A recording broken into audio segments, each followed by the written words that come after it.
Hi guys! Magluluto ako ngayon ng sardinas sutanghon soup.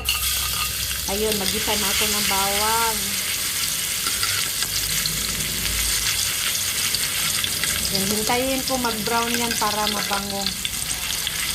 Masarap kasi pag medyo brown yung bawang. Sunod ko na ang sibuyas. Lagay ko na.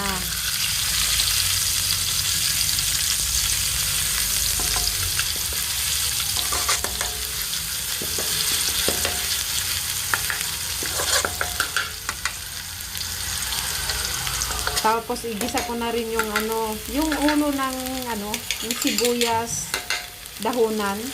Yun.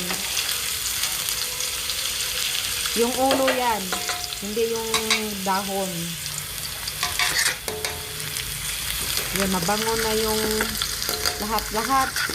Ang bango na. Kailangan ko nang ilagay ang sardinas.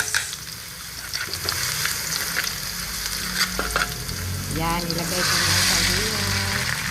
Hindi ko siya durugin. Hindi ko siya yung durugin yung sardinas kasi pangit siya pag dinudurog. Ayoko nang dinudurog. Tapos lagyan ko siya ng tubig.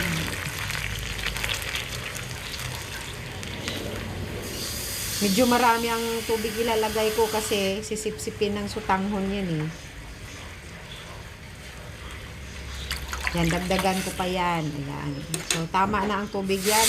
Hintayin ko siyang kumulo.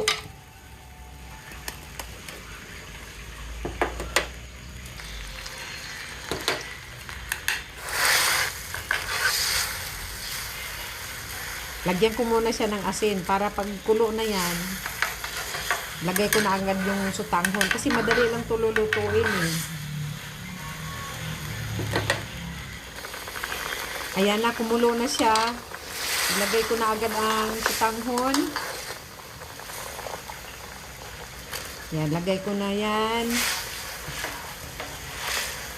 Hintayin ko maluto ang sutanghon. Ano lang to siya guys? Yung 2 lata na sardinas tapos 1 pack na sutanghon.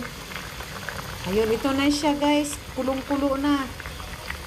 Tinikman ko na siya. Tama na yung lasa. Ayan na siya guys. Ayan na. Madali lang yan lutuin. Ayan, maglagay na rin ako ng yung spring onions para mabango. Ayan, okay na yan siya guys. Ang bilis naman lutuin yan.